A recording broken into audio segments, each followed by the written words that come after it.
இந்த பாலியல் துன்பத்தை சரிப்படுத்திட்டாவே இன்னும் நல்ல பேராக இன்னும் நல்ல பேரும் திட்டங்கள் இன்னும் மக்கள்கிட்ட போக போக இன்னும் நல்ல பேராக கிடைக்கும். தொடர்ந்து ஆட்சியில் நீடிப்பாரு, தொடர்ந்து ஒரு எல்லாரும் வரவேற்பாங்க. டைம் எடுத்துக்கிட்டு தப்பே கிடையாது, கரெக்டா பண்ணோம். ஒரு திட்டத்தை கொண்டு வந்தாலும் மக்கள் எல்லாருக்கும் ரீச் ஆகுற மாதிரி பண்ணாருன்னா ஓகே தான். ஆமா, அதுதான் சொல்றேன். இதெல்லாம் தெரிஞ்சுக்கிட்ட பிறகுதானே அவர் எந்த ஒரு முடிவை எடுக்க முடியும். அதுக்கு டைம் கொடுக்கணும்ல மக்களே.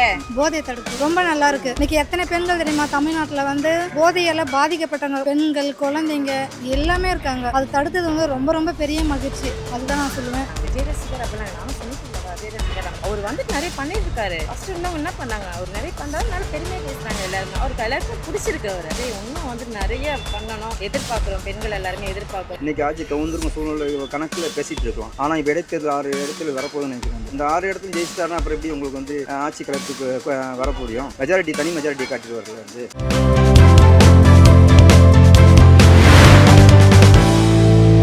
புதுசாக ஒருத்தர் வந்தால் குறைகள் நிறைய வரதான் செய்யும். 4 பேர் 4 விதமாக பேச தான் செய்வாங்க. அதெல்லாம் விட்டுட்டு அவங்களோட ஃபோக்கஸ் ஃபுல்லாக மக்களுக்கு சேவை செய்யறதுல இது பண்ணால் நல்லாயிருக்கும். அவங்களுக்குலாம் ரிப்ளை பண்ணிட்டு இருந்தா அவருக்கு எங்களுக்கு சேவை செய்யறதுக்கு டைம் இருக்காது. ஸோ ஓகே, இனிமேலாவது அதெல்லாம் கண்டுக்காமல் எங்களுக்கு என்ன பண்ணலாம், பொதுமக்களுக்கு என்ன செய்யலான்றதை முடிவு பண்ணி செஞ்சாருன்னா நல்லாயிருக்கும். ஓகே, இப்போ தான் ஸ்டெப் எடுக்கிறார் 1 by 1. ஓகே தான். அந்த மாதிரி சொல்ல முடியாது இல்லை சார். அங்கே கசானா எப்படி இருக்குது, எம்டியாக இருக்கா என்ன, அதெல்லாம் ஃபுல்லாக ஆராய்ச்சி பண்ணிவிட்டு பிறகு தான் பிளான் பண்ண முடியும். அவர் தனியாக எடுக்க முடியாது இல்லையா எந்த முடிவையும். லேட் ஆகதான் சரி செய்யும். இதுக்கு முன்னாடி உள்ள ஆட்சியில கூட எவ்வளவு சொன்னாங்க, நான் பதவிக்கு உட்கார்ந்து உடனே இதை பண்ணுவேன் அதை பண்ணுவேன்னு. உடனே செஞ்சாங்களான்னா கண்டிப்பா கிடையாது. 2 வருஷம் கழிச்சுதான் மகளிர் உரிமை தொகை கொடுத்தாரு.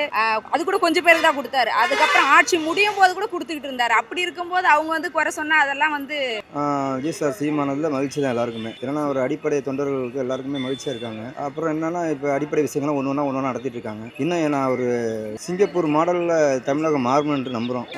அனைத்து மாநகராட்சியும் ரொம்ப ஒரு இன்னும் சுத்தமா இருக்கணும், இன்னும் ரோடுலாம் சுத்தமா இருக்கணும், தெருக்கெல்லாம் சுத்தமா இருக்கணும். இன்னும் மக்கள்கிட்ட ஒரு டிசிப்ளினான ஒரு மாநகராட்சிகளோட அமையணும். எல்லாமே ஒரு ஸ்டைலான ஒரு நவீனமான ஒரு மாநகராட்சி எல்லாமே மாறணும். அது எதிர்பார்த்துருக்கோம். விஜய் சார் ஆட்சியில் இப்போ ஸ்கூல் பசங்களுக்கு சைக்கிள் கொடுத்தாலும் டிஃப்ரெண்டாக கொடுத்துருக்க ஸ்டைலாக அது நல்லா இருக்கு. இன்னும் கல்விக்கான முக்கியத்துவம் தான் பண்ணிட்டு இருக்காங்க. தனியார் பள்ளியில் முக்கியமாக ஓப்பனாகவே அதெல்லாம் இதுவரை மறைமுகமாக இருந்ததெல்லாம் வெளிப்படையாக இருக்கு. அடுத்தபடி என்னோட ஒரு ஆசை என்னன்னா, சிங்கப்பன் திட்டம் சூப்பரான திட்டம் தான், அருமையான திட்டம். இன்னும் அதை தீவிரப்படுத்தி இன்னும் ஒரு ஸ்ட்ரிக்டாக இன்னும் கொஞ்சம் மக்கள்கிட்ட ஆடியன்ஸ்கிட்ட கொண்டு போகணும். 1 கிலோமீட்டருக்கு ஒரு போலீஸ் பூத்து தமிழ்நாடு ஃபுல்லாகவே, வில்லேஜ் டவுனு எல்லா பக்கமும் டோட்டல் தமிழ்நாட்டில் அப்படி வச்சா இன்னும் பாதுகாப்பு இன்னும் மெருகேறும்னு நினைக்கிறோம்.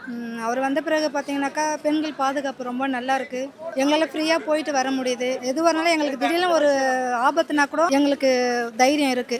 ஏன்னா எந்த நேரத்தில் நம்ம கால் பண்ணாக்கா நம்மளை காப்பாற்றுவாங்க. அவர் வந்ததில் ரொம்ப மகிழ்ச்சிங்க. ஏன்னா ஒரு மாற்றம்னு சொல்லிட்டு இருந்தல, என்னை பொறுத்தளவுக்கு ஒரு நல்ல மாற்றம் தான். போதை தடுப்பு ரொம்ப நல்லா இருக்கு. இன்னைக்கு எத்தனை பெண்கள் தெரியுமா தமிழ்நாட்டில் போதையால பாதிக்கப்பட்ட பெண்கள், குழந்தைங்க எல்லாமே இருக்காங்க. அது தடுத்தது ரொம்ப ரொம்ப பெரிய மகிழ்ச்சி. அதுதான் நான் சொல்லுவேன். இதுக்கப்புறம் நம்ம வெயிட் பண்றோம், இன்னும் நல்லதே நடக்கும். எதிர்பார்ப்புகளோட அவர் ரொம்ப நல்லா பண்ணிட்டே இருக்காரு. நம்ம எதுவுமே கேட்க வேண்டியதே இல்லை. அவர் தான் சொல்லிட்டு இருக்காரு, நான் உங்களுக்கு சேவை செய்யறதுக்காக நான் வந்திருக்கேன், நான் நிறைய உங்களுக்கு பண்ணுவேன், சொல்ல மாட்டேன், நான் பண்ணுவேன்னு சொல்லியிருக்காருல்ல. கண்டிப்பா அவர் பண்ணுவார். நம்ம எதிர்பார்க்கறதை விட அவர் பெஸ்ட்டாவே கொடுப்பாரு. எப்படிங்க எடுத்த உடனே ஒருத்தரை பத்தி நம்ம கமெண்ட் பண்ண முடியும்? யாரும் ஏத்துக்க மாட்டாங்க. தெரியும் சார், மக்களுக்கே தெரியும். நல்லதா பண்ணிட்டு இருக்காரு.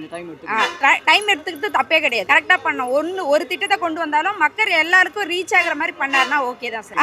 ஆமா, அதுதான் சொல்றேன். இதெல்லாம் தெரிஞ்சுக்கிட்ட பிறகுதானே அவர் எந்த ஒரு முடிவை எடுக்க முடியும். அதுக்கு டைம் கொடுக்கணும்ல மக்களே. ஓகே, நல்லா பண்றாரு சார். ஓகே, அதான் அவ்வளோ செலவு பண்ணியிருக்காங்க.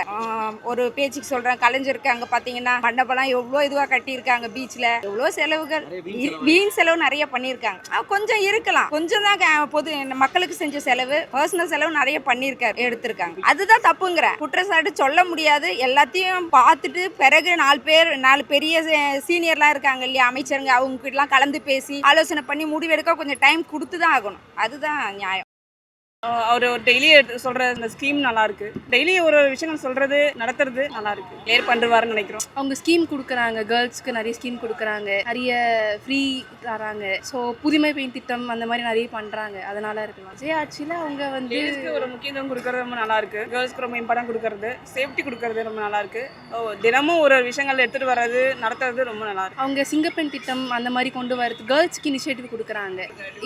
இப்போ கிடைக்கக்கூடிய ஸ்கீமை வச்சு தான் நிறைய பேர் டிசைட் பண்ணுவாங்க. பட் லாங் டேர்ம் நமக்கு பெட்டராக இருக்கணும். ஏன்னா அப்படி பேசினா கூட என்ன சொல்லுவாங்கன்னா விஜய் வந்துட்டு விஜய் ரசிகர் அதனால பேசுறாங்க. விஜய் ரசிகர் அப்படிலாம் நானும் சினிஃபில்லவா விஜய் ரசிகர் அவர் வந்துட்டு நிறைய பண்ணிட்டு இருக்காரு. ஃபர்ஸ்ட் இருந்தவங்க என்ன பண்ணாங்க, அவர் நிறைய பண்றாரு, பெருமையா பேசுறாங்க எல்லாருமே. அவருக்கு எல்லாருக்கும் பிடிச்சிருக்கு அவர், ஓகேவா? அதனால வந்து விஜய் இன்னும் வந்து நிறைய பண்ணணும் எதிர்பார்க்கிறோம். பெண்கள் எல்லாருமே எதிர்பார்க்கிறோம். சரக்கு இந்த மாதிரி அது எல்லாமே ஒழிக்கணும், அதையும் எதிர்பார்க்கிறோம். இன்னும் ஒரு பாலியல் குற்றங்கள்லாம் குறையும் நினைக்கிறேன். இந்த பாலியல் குற்றத்துக்கு இன்னொரு விஷயம் என்னன்னா, இப்போ ரொம்ப மனசு தாக்கப்பட்ட விஷயம் என்னன்னா, இப்போ கும்மிடிப்பூண்ட ரீசனாக நடந்தது. அதில் என்ன இப்போ எங்களோட எண்ணங்கள் வந்துச்சுன்னா வந்து எதுக்கு அவங்களும் அரெஸ்ட் பண்ணிட்டு இருக்கோம், அங்கேயே அவங்க என்கவுண்டர் போட்டு சொல்லிட்டு அடுத்து பாலியல் குற்றம் நடக்காது. அதுக்காண்டி பயம் வந்து எல்லாரும் உருவாயிடும். அதை செஞ்சுட்டா வந்து நல்லா, ஏன்னா அது ஒரு ஆதங்கமான விஷயமா போச்சு.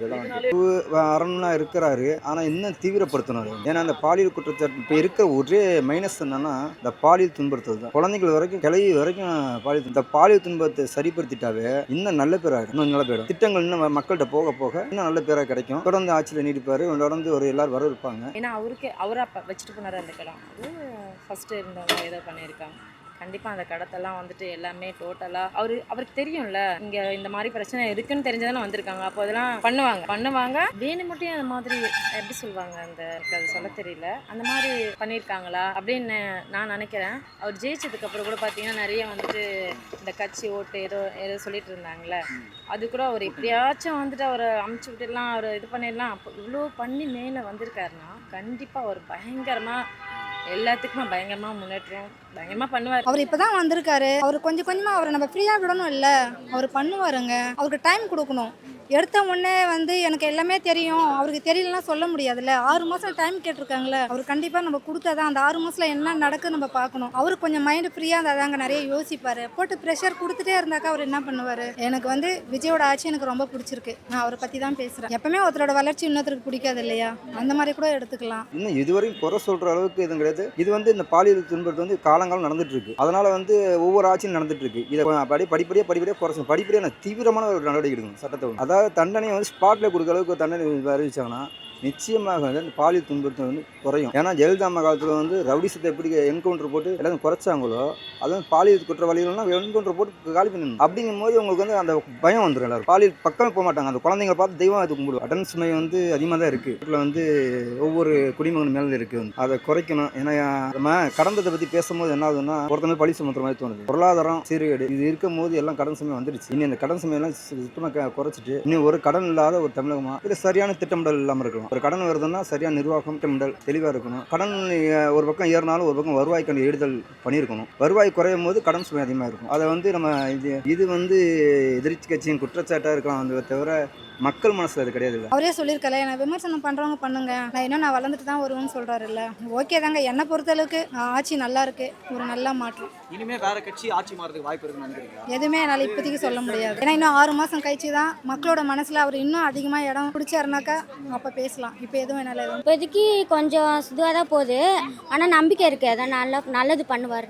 அது பேசுறவங்க பேசின்னு தான் இருப்பாங்க, ஆனால் அவர் செய்வார்னு எங்களுக்கு நம்பிக்கை. இது இப்போ மகளிர் போக இது பண்ணியிருக்காரு சிங்கப்பெண்ணு. ஒயின் ஷாப்லாம் மூடுறாங்க, அது எதிர்பார்க்கல, ஆனால் வருவார்னு ஒரு நம்பிக்கை இருந்தது. இவ்வளோ நல்லா இருக்காங்க, அவங்க வரல, இவர் வந்த உடனே வந்துட்டாரு, சிஎம் ஆயிட்டாரு அப்படின்ட்டு ஒரு ஆதங்கம்.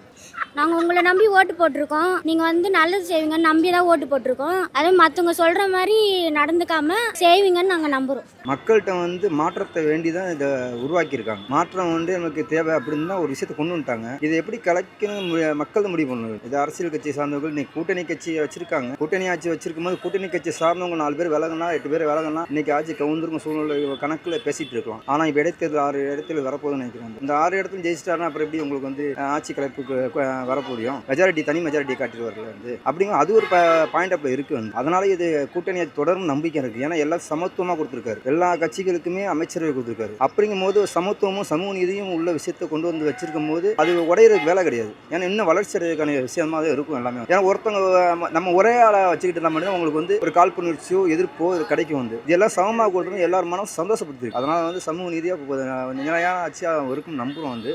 அது தொடர்ந்து இருக்க வேண்டும் கேட்டுக்கொள்கிறோம்.